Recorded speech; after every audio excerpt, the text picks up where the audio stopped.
Hello, all viewers and listeners. It's Chris and Nick here from UpCoach with our very first podcast episode for 2021, Coaching Conversations. Thank you so much for being with us, and I hope you've had a good break. Today, we are going to be breaking down how you can get the most out of your business in 2021. Nick, hello and welcome to Coaching Conversations for 2021. Tell us about your break. Hi, Chris. Thank you, sir, and pleased to be here. Break's been awesome. As you can see, I'm nice and tanned. Or Very tanned. Listening, I'm tanned, Yes. which is Yes. tanned more than I'm normally tanned. Who helped put the tanning oil on you? That's time for another podcast. That's Whoops. Okay. Podcast. That's the nighttime edition. Yeah, the nighttime edition. But it was really, really good. This year I did something a little bit different. Rather than going for a long, 2 weeks away, we did short 1 week, short 4 days. And it was really good because we got the best of both worlds. And one thing actually we're going to be talking about in this podcast is sometimes you just need to kind of re-edit what you do and change things around because you need to be innovative, right? Especially today, border changes, all of those type of things within Australia and then overseas as well. So very much so. It was really good. I love the beach. I love being in the ocean. I'm an ocean baby, not a mountain baby. So it's not a mountain baby, definitely ocean. Well, I'm a Cancer as a star sign, so the crab. So I feel best in the water. So. Yes, you're at home near the beach. Very good. Today, as I said in the intro, we are going to be breaking down how you can get the most out of your business in 2021. If you're wanting to gain the edge, if you're wanting to get the edge, if you're wanting to do things differently with your business this year, now is the time to take some notes. So Nick's got some valuable gold sitting next to him, and he's about to deliver 3 main key areas that you need to highlight and really put some energy into with your business this year. So Nick, can you unveil what those 3 key areas are? Yes, I can. So number one, I think in 2021, you need to get super focused on the numbers.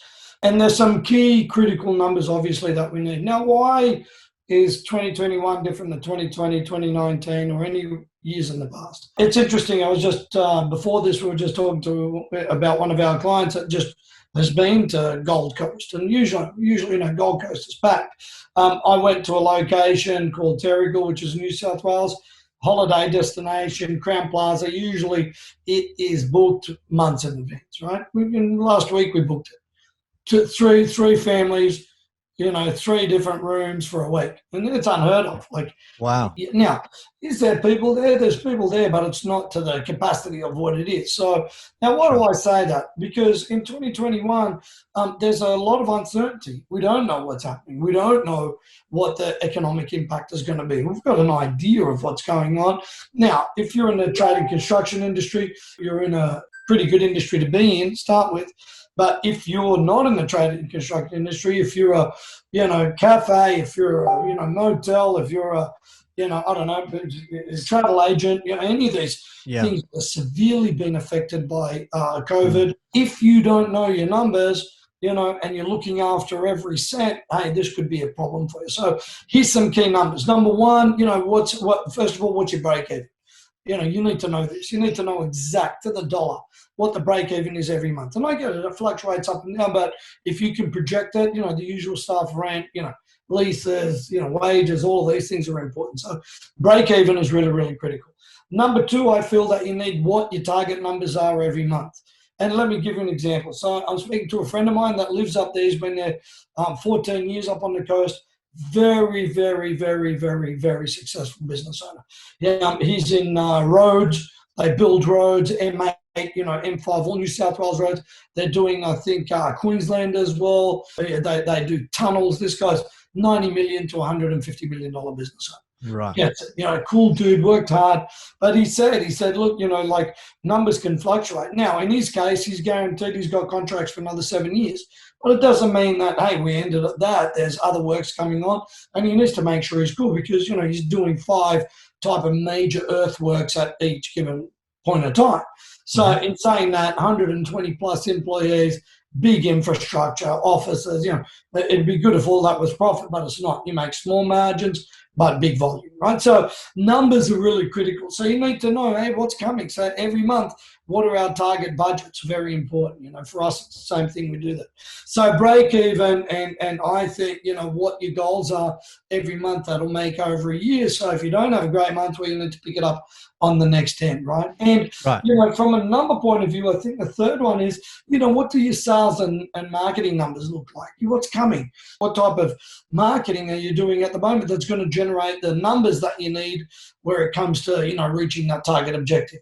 Because, even this guy, 7 years, he doesn't even have to worry about any of that type of stuff, right? He just can, go ahead. He's still making money. He's set up, all of this stuff. Beautiful property, 3.5 acre property, all of this stuff. But he gets it. He goes, mate, I still need to know what's coming. We're not resting on that because that could change. Well, COVID, council goes or the state government goes, sorry, we're going to put this on the back burner, and there goes 4 years of your 7-year contract. Yeah, right. Okay. So just for some clarification, Nick, around those sales and marketing numbers for people that may not be familiar with it, when you're talking about that, you're looking at what is your, what's the annual target in terms of sales that you want to do, and then breaking that down into monthly chunks, right? So reverse engineering that large number into 12 smaller numbers, I guess. And with your marketing metrics, knowing what sort of sales in terms of units or volume or whatever you're selling to make up that monthly portion. Is that right? Yeah, correct. And the last one is to know, the numbers, obviously, your bottom dollar numbers. You mean profit?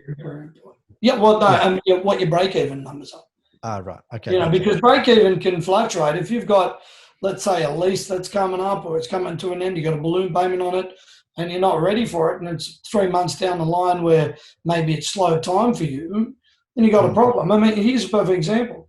If in Gold Coast, which is Australia's major hub of tourism, they rely solely on tourism, not local tourism, but external tourism.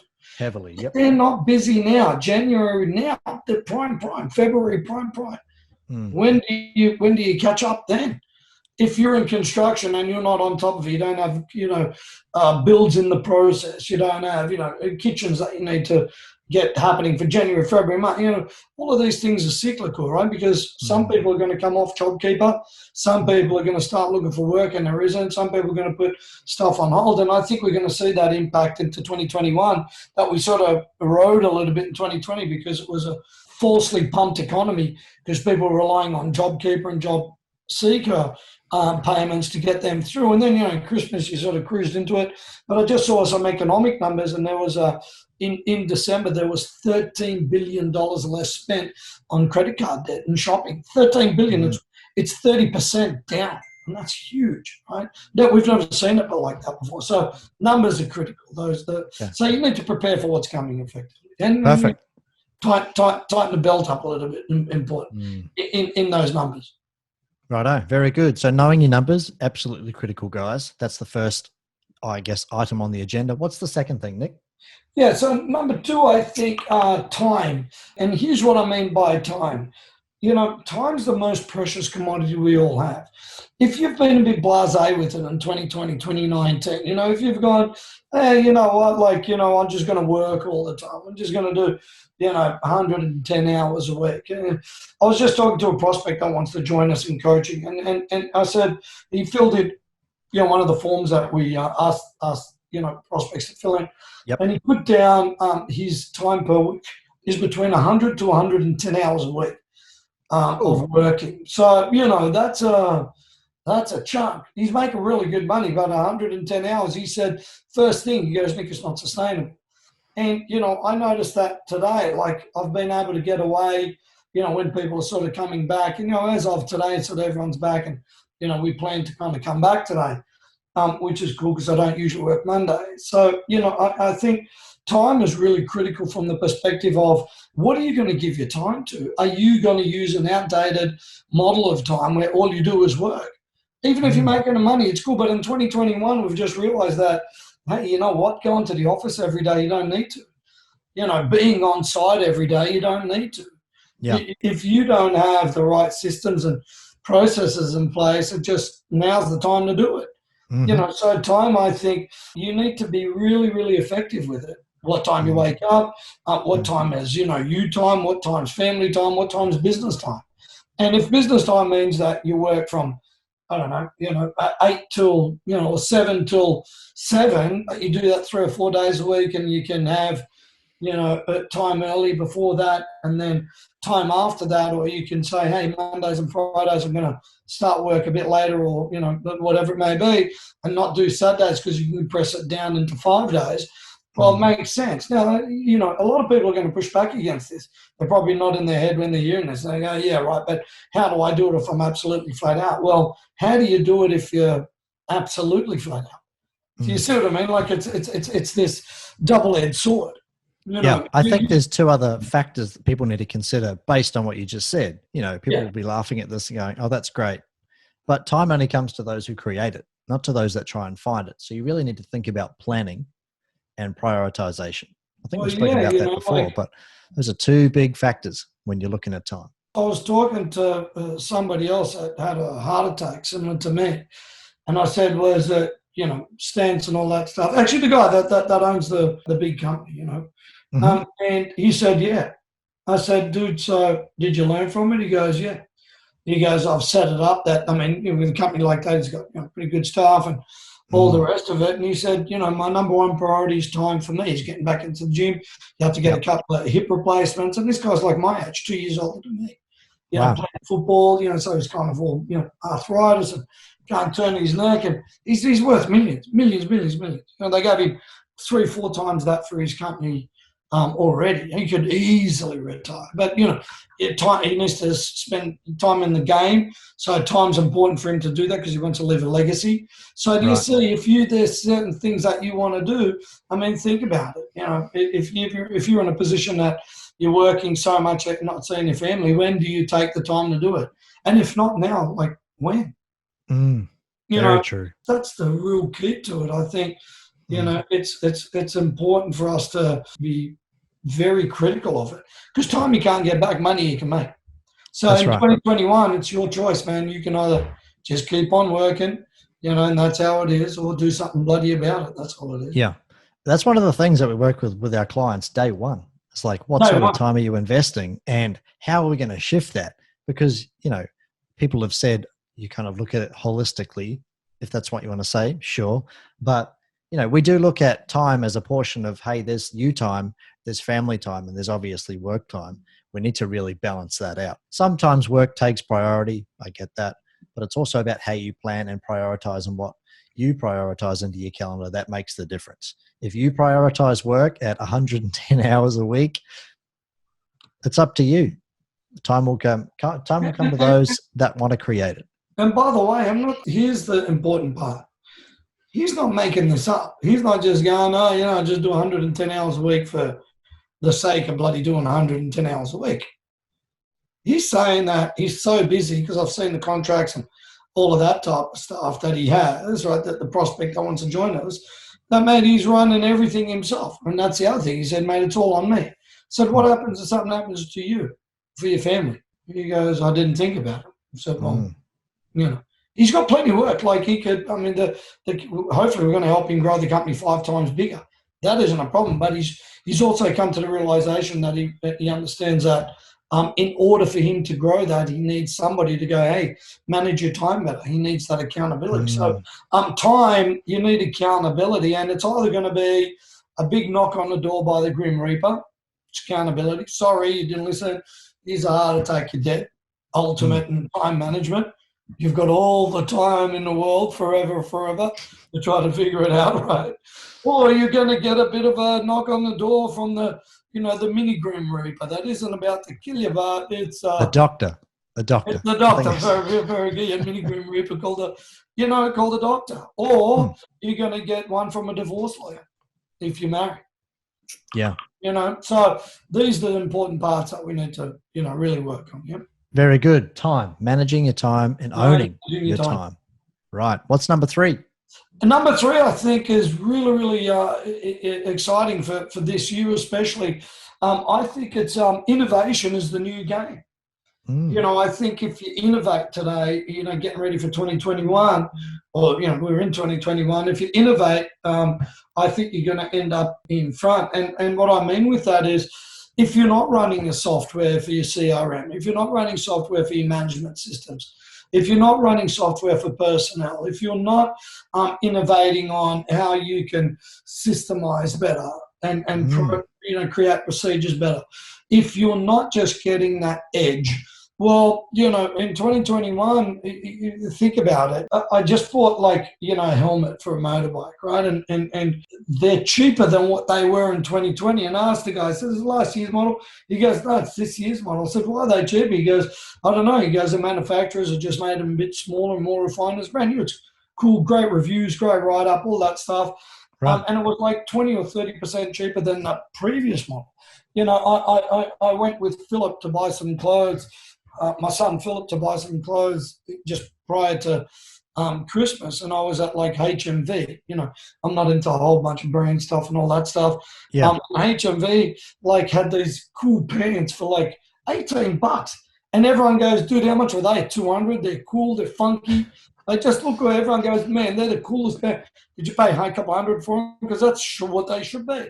And they were reduced from like $80 to 18. You know. Now, and what's the moral of that? The moral of that is to try to say that today you need to over deliver of higher value versus what you're charging, because everybody else in competition, especially in 2021, when things get tough, when things get tough, people just drop their pants and go, "Hey, I'll do it cheaper just to get the job."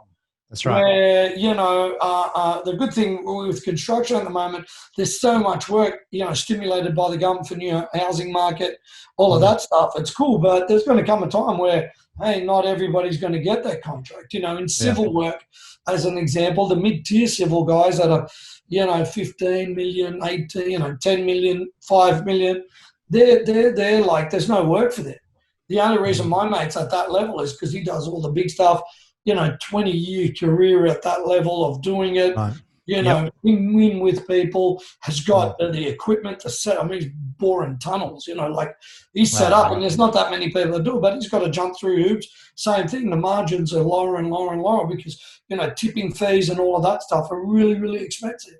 So once again, I think innovation is ultra critical. How can I do it better in 2021 than what I'm doing? And the best way to do it is just break down your business. How's marketing? Can I do that better? Selling? Can I automate that? Systemization? Can I use, you know, technology and video to do it? Can I screen record stuff? You know, money, finances. You know, can I have, I don't know, maybe offshore bookkeeping done for me? Not the accountant part, but maybe the bookkeeping part. Can I use things like Xero that can pick up, you know, things like invoice numbers and add them straight into Xero? So you don't have to manually do it. And by the way, it's a game of 1%, isn't it? 1% here, 1%, 1%, 1%. Sooner or later, you're 15, 20% better than what you were in 2020. So innovation is critical. And, you know, we're looking for this ourselves, you know. Constantly. So it's really just a matter of looking at ways to improve your efficiency, or on the customer side of things, you can improve the efficiency, but also leveraging that form of value. How can you offer more value through innovation to your customers this year?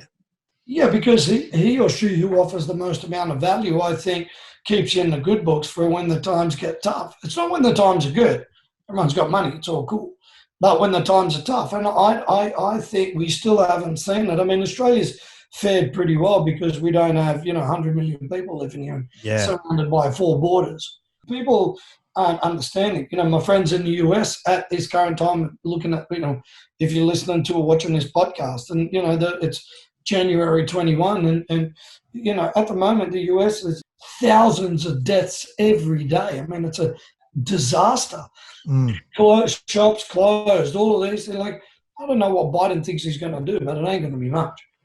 Let's have to start again. Because it takes years of economic recovery. Look at Australia. I'd hate to own a commercial property in any major city today. That's true, especially downtown CBD. You're going to have to innovate better. You're going to have to figure out, how do I fill this? You know, I purchased it in 2017 when things are good. I've got a $3 million mortgage on it. You know, it can't be empty, because if it is, you know, a year at, you know, 3 million at 5% is 150 grand. You're going to be paying for it 150 grand a year. Yeah, 10, that's right. 12,000 a month empty. So how do you do it? What do so innovation is critical. I think digital innovation is critical. Forget the old school way of doing stuff. I think strategic innovation is really critical. And number 3, operational innovation is critical. And the most important one is mental innovation is critical. Can't keep thinking like you did. That's how right. Shit's changed. Very good. Very good. I hope you got a lot of value out of that podcast, guys. There's so much in there that you can grab hold of. If 2021 is going to be the year for change for you, let's make it happen. You can use those 3 areas that Nick's covered today. If you need any help with this, reach out to us at askitupcoach.com.au. We'd be happy to help you with a strategy to get right for 2021. Again, thank you so much for your time, Nick. Thank you. Good. And we'll see you all again and speak to you all again very soon. Bye now.